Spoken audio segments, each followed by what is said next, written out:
Is Netflix still a buy close to $650 a share on the heels of their Q2 results? Shares moving around just a little bit in the after hours. We'll get into the Q2 print. We'll also take a look at the Q3 and full year guidance provided by Netflix. Take a look at the different regions that this company lays out and take a look at the net paid additions and average revenue per user. We'll of course jump into the financials, and then when we get over to the technicals, look, you might have missed out on the year-to-date rally with Netflix, but we'll highlight some levels that if you still want to get into shares of this one, where it would make sense to do so.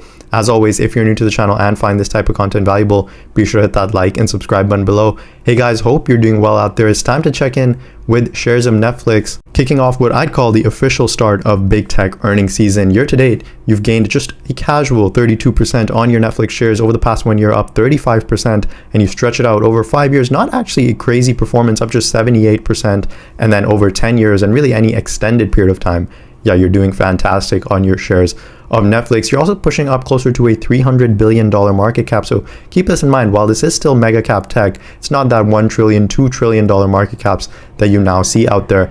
And keep in mind that this company now getting close to its 52-week highs. In fact, just having been rejected from those all-time highs very recently. Now, Q2 numbers came in at $9.56 billion. That was on the revenue side, growth of a casual 16.7% year over year. So Netflix still growing their revenue number very strongly. That did beat expectations by right around $30 million. In terms of bottom line, GAAP EPS, that came in at $4.88. Again, a 14-cent beat, as estimates on Wall Street were closer to $4.76. In fact, that would have represented growth of nearly 44% on that bottom line.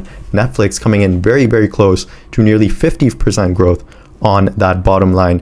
Now, they also provide membership numbers. We'll get into that in just a little bit, but let's first take a look at guidance provided for the upcoming Q3, for the current Q3 that we are in. Netflix guiding for revenues to come in at $9.73 billion, just shy of the average consensus at 9.81. Now, what they are expecting for this upcoming Q3, the revenue to be a little bit muted, mainly due to foreign exchange rates. So they're expecting 14% growth year over year. If you take out foreign exchange fluctuations, that would actually represent nearly 19% growth.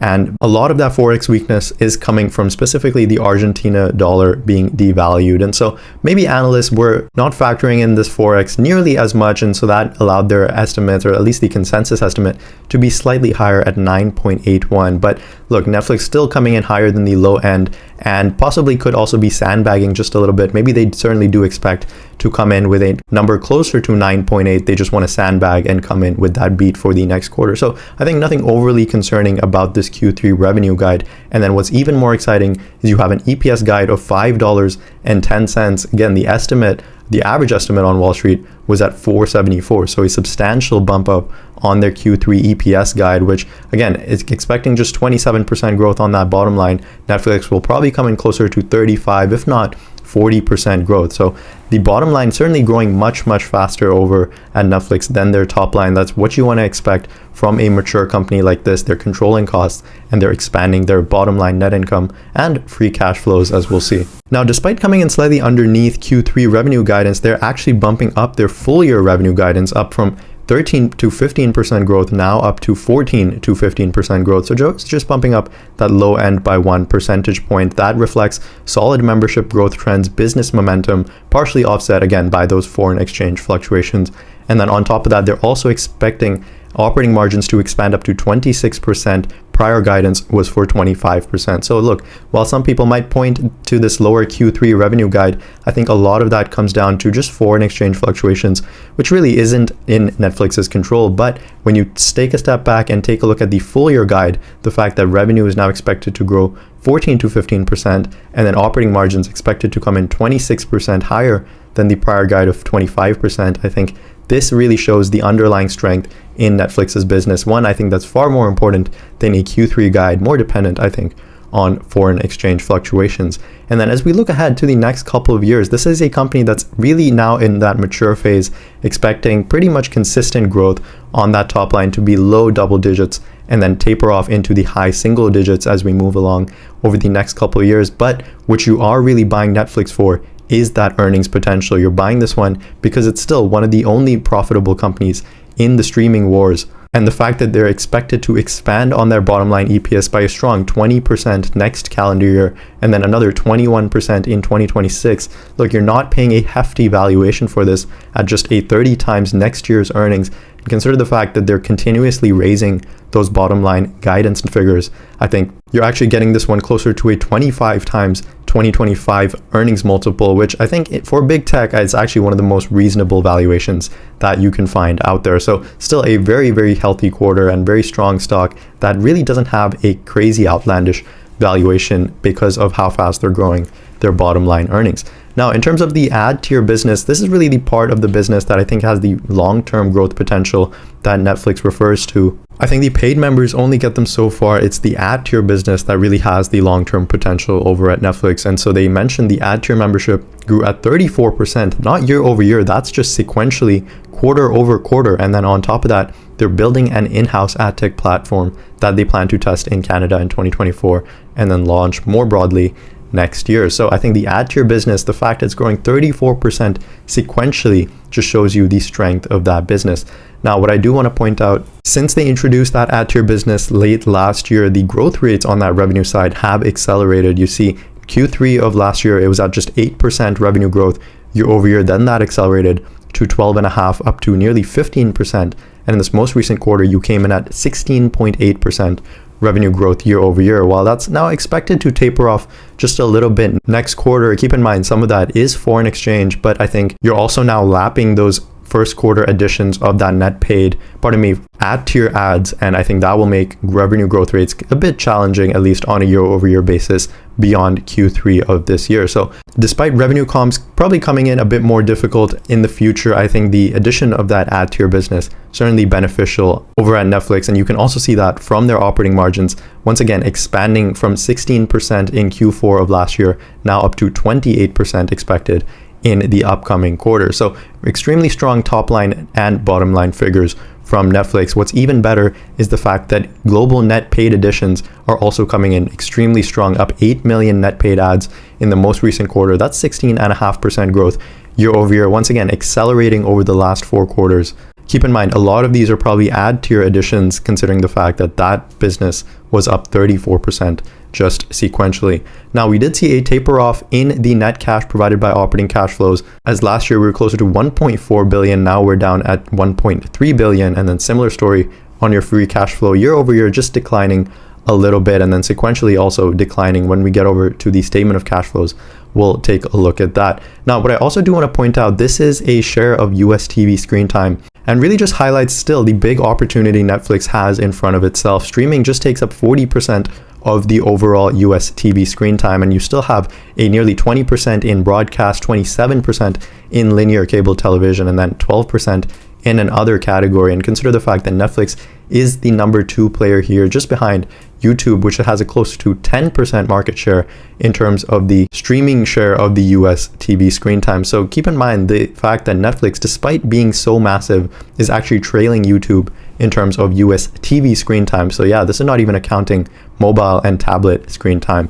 But what I think this really shows is that you can have multiple winners in this space just based on how large this total addressable market is. I think cable and broadcast will continue to dwindle in terms of market share over the next few years, and I think Netflix solidified itself in the number 2 position, really will maintain that market share, if not grow it over time. So I think the fact that this company still has a long runway ahead of itself in terms of that TAM is also an exciting opportunity. In terms of the different regions we get, US and Canada is their bread and butter, is their high average revenue per membership area, and that came in at $17.17, year over year growth of 7%, as last year you had an average ticket of $16. On top of that, you had nearly 1.45 million net paid ads in the most recent quarter. It did taper off in terms of net paid ads over the last couple of quarters, but again, year over year, you are accelerating how many net paid additions you're seeing in United States and Canada. Similar story in Europe and Middle East. You added nearly 2.2 million net paid ads, slower than last quarter, but still comparable to Q2 of last year.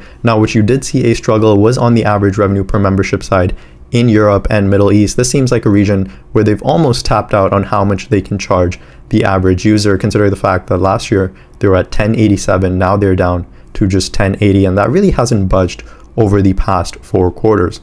In terms of Latin America, similar story. Year over year, average revenue per membership is down. Consider the fact that you have a lot of foreign exchange fluctuations in that region, but you still added nearly 1.5 net paid additions. And then similar story in APAC, where you've tapped out on the ticket, or pardon me, the average revenue per membership that Netflix can charge, but you're still growing your users. So I think that's really the opportunity for Netflix. Maybe grow those users in these different regions despite not being able to grow those average revenue per memberships, and then have them sign up for that ad tier and continue to gain those ad dollars. In terms of the statement of income, everything looking in line and expected over at Netflix. We have that $9.56 billion in revenues. Last year, we were at $8.2 billion. And then what's even better is the fact that your cost of revenues and really your expenses overall being relatively controlled, as last year you had 4.67 in your cost of revenues. That has ballooned up now to 5.17. So basically rising relatively in line with your revenues, but still being kept in control at a reasonable pace. Now your marketing actually ticking up just slightly up to 644 million. Last year you were closer to 627 million. Last quarter you were at nearly 654 million. So sequentially actually declining on your marketing expenses. Tech R&D, this ticking up just a little bit, not something I would actually mind Netflix investing in. I think this is the differentiator over at this business. They have simply a better experience for customers than the other streaming services. They're also planning on testing out a new UI, which again will help their customer experience and probably help retention a little bit. G&A staying relatively flat to slightly up on a year-over-year basis, since your operating income coming in at $2.6 billion.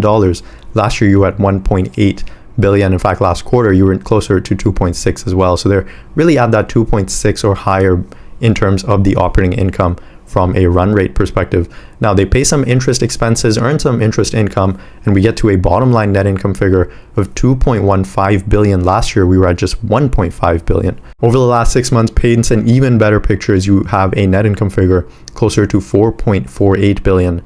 Last year at this time you were just at $2.79 billion. So extremely fast growth on that bottom line net income over at Netflix. On top of that, this company is doing a buyback, so sequentially you see shares declining, and then year over year shares declining as well. So despite generating a ton of net income, they simply don't have a lot of use for that outside of their own capital expenditure in property equipment. That allows them to do a ton in stock buybacks, as we'll see on their cash flows. In terms of the balance sheet, looking all good over at Netflix. 6.6 billion in cash and equivalents, down just a little bit from 6 months ago. This is the end of December of last year. Some of that rolling over into their current assets.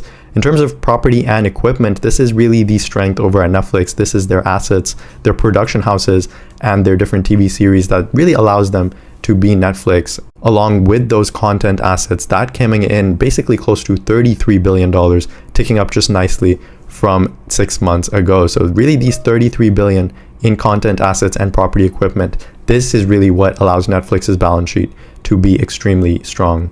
In terms of the debt on this company, that's looking at right around 12.18 billion, down slightly from 6 months ago, but in terms of short-term debt, that did tick up. So it looks like some of that long-term debt just rolling over into their short-term debt. Overall, nothing to be concerned about. This is a company that still has quite a bit in cash equivalents, and those content assets is really what I would pay up for when I look at Netflix's balance sheet. In terms of cash flows, net income coming in at $2.15 billion. We bring that number down from our statement of income. We get to add back some content liabilities, some depreciation and amortization on those, and we get to operating cash flows right around $1.3 billion, slightly down from same time last year. We were closer to $1.44 billion, down significantly from a quarter ago where we were closer to $2.2 billion. I think a lot of that is actually in the change of their content liabilities, as last year they didn't recognize a nearly $400 million loss on the change of those content liabilities. So I think you have some one-time content liability changes that probably won't repeat into the near future. And so with this $1.3 billion in operating cash flow, you spend just a little bit, nearly 80 million in terms of property and equipment. That again gets added on to your content assets and your property equipment and really allows Netflix to be Netflix. And then with the rest of that, they do a buyback of nearly $1.6 billion. So in fact, their buyback is larger than their operating cash flows in the most recent quarter. Not always the case, as last quarter they did a $2 billion buyback with nearly $2.2 billion in operating cash flow. So this company continuing to do that buyback despite slowing down a little bit on their operating cash flow growth. I think one, you can continue to expect to do steady and consistent buybacks now that they have extremely strong free cash flows and bottom line profitability. So overall, all things looking good from Netflix's statement of income, balance sheet, and cash flows. I think this was a consistent quarter, consistently showing that this company continues to do extremely well on their bottom line profitability while still growing revenues at a pretty decent 17% clip. Now, from a technical perspective, we got rejected a couple of days ago at basically close to $700. That was our all-time highs back in November of 2021. So some might say this could be a double top formation created by Netflix here, where it could probably head down lower in the next couple of days. You also have a rotation out of, I'd say, mega cap tech over the past couple of days, probably causing this one to sell off alongside that. From these results, we didn't really get any major piece of news that would cause shares to jump significantly in the after hours. We didn't get a dividend announcement. We didn't get an extended buyback. It was pretty much business as usual over at Netflix, and so that's allowing shares to basically remain where they were on the regular trade. Now, the first level I'd say to pick up shares of Netflix is probably a pullback, say closer to $566. That was where we were in the previous set of earnings. That's also been a level of resistance dating back to the beginning of this year. Now, that would be roughly a 10% pullback, and probably if you are patient, I think that level could materialize. Certainly if you have another couple of days of selling pressure in the S&P 500 and QQQs, I think that can be a level where Netflix can certainly come down to, would still be in an uptrend. And I think that is why you can continue to buy this one, is because in the short and medium term, this stock still definitely in an uptrend. And even over the long term, you pull out an all-time chart for this one, well-defined uptrend, where you can continue to buy Netflix on any major dips. If you're really eager to get into this one, you can probably dissect this channel in half, and your first level to buy is probably closer to $620 a share. So really any dip in shares of Netflix, I think, can absolutely be a buying opportunity. This is the clear winner in the streaming wars, and one I think you can continue to hold on to because the future looks quite bright over at Netflix, both from a revenue and earnings perspective. A stock like this is one I would build out over really any major dips, and your first chance is probably closer to 620, and then below that at nearly $560 a share. That was my take on shares of Netflix, an extremely strong company with a pretty steady and great quarter. Nothing out of the ordinary for Netflix. I think they continue to add onto their net paid ads, and I think the ad tier business continues to provide long-term growth for this company beyond just the paid memberships at this point. Let me know your thoughts on this one in the comment section below. As always, thanks so much for listening. Stay tuned on the channel as we're basically right there, call it 2 weeks within all of the major tech earnings, and we'll be here on the channel to cover it all for you. So be sure to hit that like button, subscribe if you haven't. As always, thanks so much for listening, and I'll catch you guys in the next video.